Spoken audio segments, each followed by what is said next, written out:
Whenever you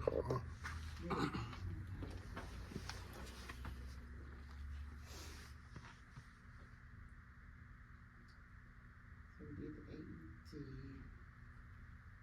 This next section is gonna be about the bag mask device.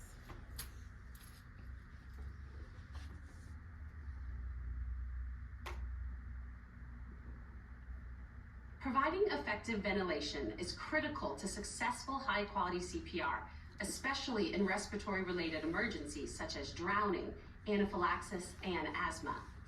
Guidelines recommend against excessive ventilation during CPR, and research suggests that some rescuers are less confident and less effective when using a bag mask device on their own without assistance. Because using a bag mask device is such an important skill and is common in the healthcare setting, we'll work on it now. Bag mask devices consist of a ventilation bag and a face mask, and they come in a variety of sizes. You can also use supplemental oxygen with a bag mask device. To begin, position yourself directly above the person's head. You'll use the EC clamp technique to hold the mask in place. To do this, apply the mask by first placing the cushion at the narrow end of the mask onto the bridge of the person's nose. Then lower the mask fully onto the face, watching for the cushion to bulge as it initially seals against the face. Form a C with the thumb and index finger of one hand and press down on the dome of the mask toward the face to further seal the rim of the mask. The remaining 3 fingers of that same hand should form an E to reach past the edge of the mask along the bony rim of the jaw. To tilt the head back, lift the jaw toward the mask and open the airway. Make sure you squeeze the mask with your thumb and index finger while lifting the jaw to achieve an airtight seal between the mask and the face. And squeeze the bag with your other hand or push it against your leg or body. If the chest doesn't rise with each breath, you're not providing adequate breaths. If you don't get chest rise, readjust the mask, reposition the head and neck, and try again to ventilate. And then, only if necessary, administer a larger amount of air, just enough to get chest rise. The critical points of delivering breaths remain the same for the bag mask device as for the pocket mask. 2 breaths are given, with each breath given over 1 second after every set of 30 compressions. Be sure to deliver each breath over 1 second with just enough volume to make the chest rise. Delivering breaths in this way will reduce the chance of gastric inflation, or air going into the person's stomach instead of the lungs.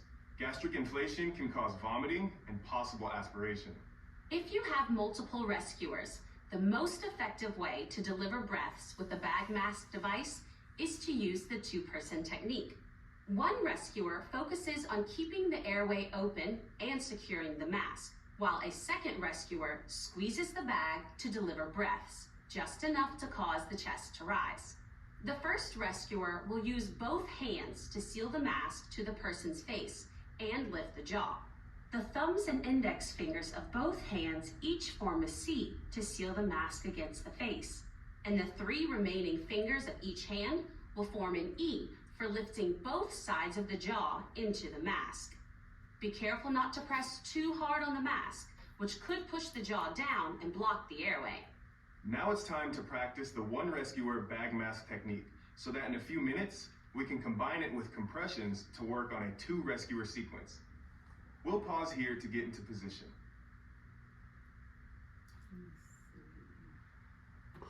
Let's watch this part that we practiced it. Now that we're ready, let's practice using the bag mask device. Follow along with the video. Here we go in 3, 2, 1.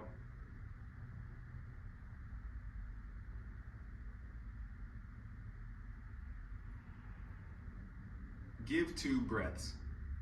Watch for chest rise. Give 2 breaths.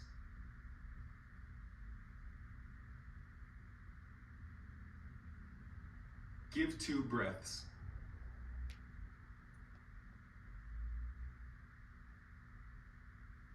Give 2 breaths.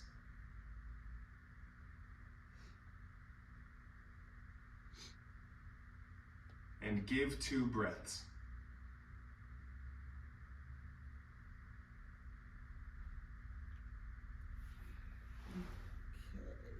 most important thing with this part is to get a good seal. If you're ever like in a cold and your person, you're gonna be the one with the bag mask. Whenever you get that good seal, just stay in place. Cause it's hard to get a good seal. So I'm gonna put on the bridge of the nose, cuff it around. Some fingers here, some chin lift, and then